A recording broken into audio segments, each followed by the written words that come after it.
I am glad for this chance to tell you something about the top of the world, and perhaps about something about the bottom of the world too.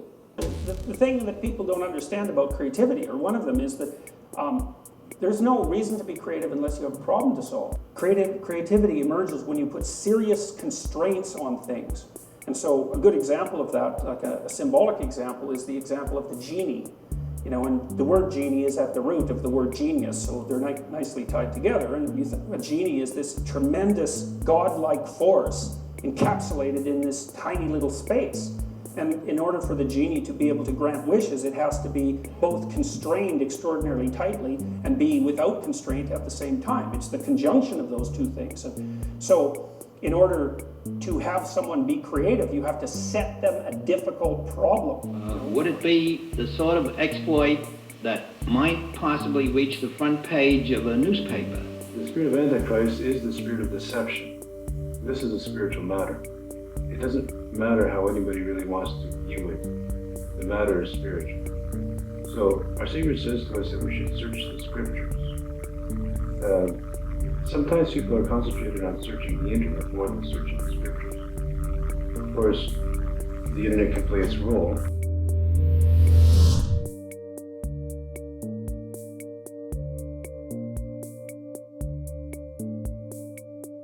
We think of Atlantis as an island, probably somewhere in the Atlantic, and probably about in the location of the present Azores Islands.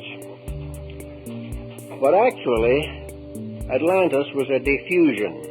If you buy a map now of the world as it is today, we can say that that is the modern distribution. But to have a map of Atlantis as it was in the time of its glory, you would have to have a map of the entire planet, because it was a distribution.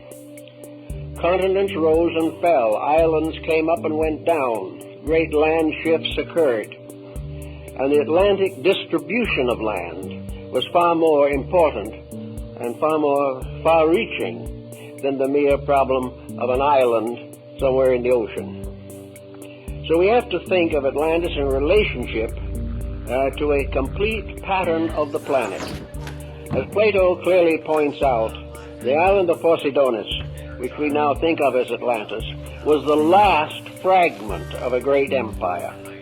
What is it that you believe in now that maybe you should take a closer look at? I just asked if there is something unusual because everything that he does, the audience laughs about. They're actually a neural network they're an internet where we just have one brain and a nervous system. They have 9 brains connected through an internet of nerves. Hark! Triton! Hark! Hello! Bid our father the Sea King rise from the depths full, foul in his fury, black waves teeming with soft foam, to smother. And I wouldn't be surprised if there was something legitimately nefarious going on with our current model of the universe. I mean, obviously it's not what they say it is. Now, the word Atlantis, or its root, is not Egyptian, and it is not Greek. No one seems to be able to trace the origin of the name. It appears on 2 very important phases of ancient mythology, Atlantis and Atlas. And the root is atal. Now, if we look to find a language in which that word or that root is permissible or was used. The gods used Ymir's remains to create the world. Chopping and hammering at the body, they created the earth, forming sweeping plains where they bashed it flat, and rocky mountain ranges and the deep, dry seabeds. Then they squeezed the blood out of his flesh.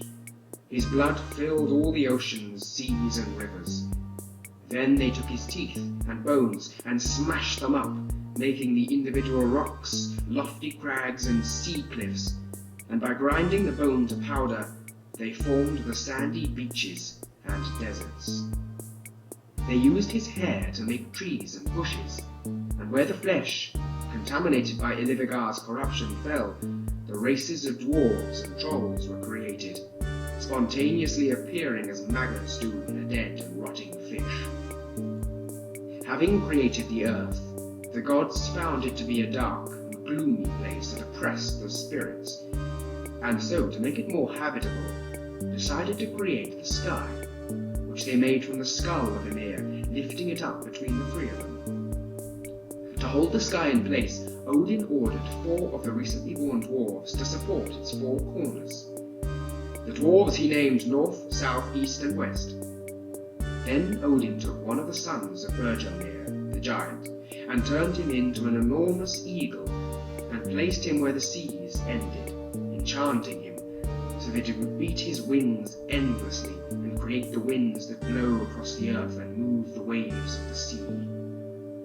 Heaven and earth being created, the gods then took some of the blazing sparks that blew through the firmament above Muspelheim and scattered them in the heavens, creating the stars.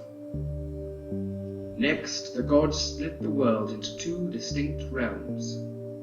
The first of these they named Jotunheim, the land of the giants, and they surrounded it with seas and oceans and great mountainous peaks, so that the surviving giants and their descendants would have somewhere to live, but were hemmed in, making it difficult for them to get out and cause trouble. They took the eyebrows of Ymir and formed them into huge cliffs, unassailable palisades of ice and rock, creating a walled citadel in the center of the earth which they named Midgard, or the Middle Fortress, which was to be the home of man.